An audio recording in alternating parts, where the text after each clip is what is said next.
Euh, Nous y voilà.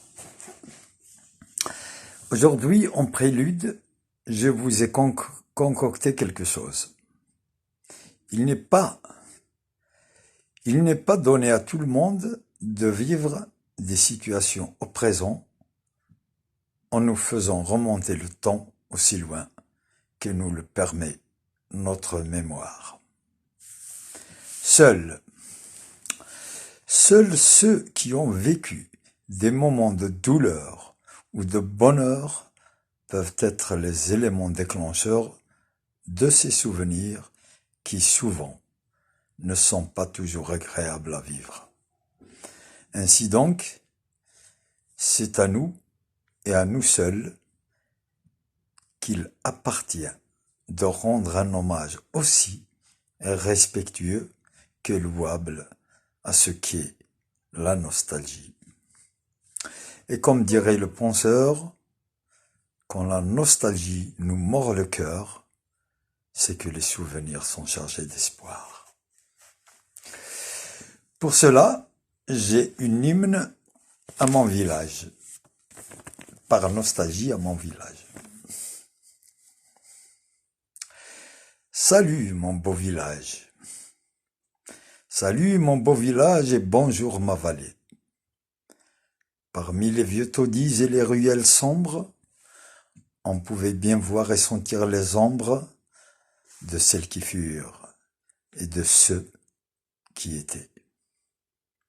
J'aime à m'écouter vivre librement sans souci. J'aime à m'écouter vivre librement sans souci là-bas, sur le col du vallon qui borde un défilé.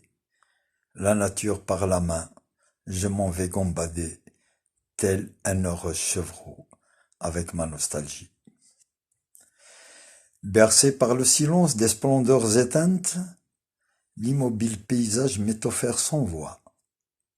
Quelques chiens errants qui hurlent et qui aboient, mêlant les souvenirs aux heures et aux étreintes. L'hiver monotone est là. L'hiver monotone est là avec lui son allégresse, cette rime maternelle qui souvent nous raconte l'intimité d'une vie dont les fables et les contes auprès d'un foyer heureux où s'invite la richesse. Dans les champs tristes, plus aucun épi de blé. Et sous nos pieds, plus d'herbe et plus de chaume. Que me voilà pensif. Que me voilà pensif à ces histoires de fantômes, de ces arbres squelettiques aux cimes dépouillées. On a longtemps prédit l'avenir dans les mots en sentant les caresses d'une bise sur nos joues. C'est au coin d'un âtre qui fait rêver les fous que l'on aborde les sujets par ce qu'il y a de beau. L'hiver règne en seigneur sur toute la vallée. Et le cœur à l'ouvrage d'un paysan du bourg, gardant la ligne des bœufs, dans les labours en traçant des sillons, sous les yeux du berger. Comme il est beau de voir les nuées de grive fondre sur cette terre nourricière ramollie. C'est dans ce secret-là que l'on nous a appris à ouvrir les yeux aux abords des deux rives. Cette nostalgique pensée assise autour de nous parle des orages qui charment les hivers. En pensant au village qui nous a tant offert, une question nous revient. D'où venez-vous?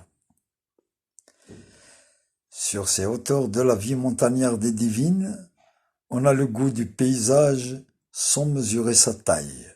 Quand je hume les airs, je ressens d'Elflaï les odeurs des veaux que personne ne devine. À cette arche ancienne, mon alambic pensé, à noyer sa plume dans une encre de suie noire, j'ai faim de cette pierre et du serment gravé, et j'ai plus soif de ne plus rien trouver à boire. Cette terre insoumise qui m'est si familière a ouvert des champs aux vieux fondements. Sur les pierres gravées, on lisait les serments de la vive noblesse, de ses pères et ses mères.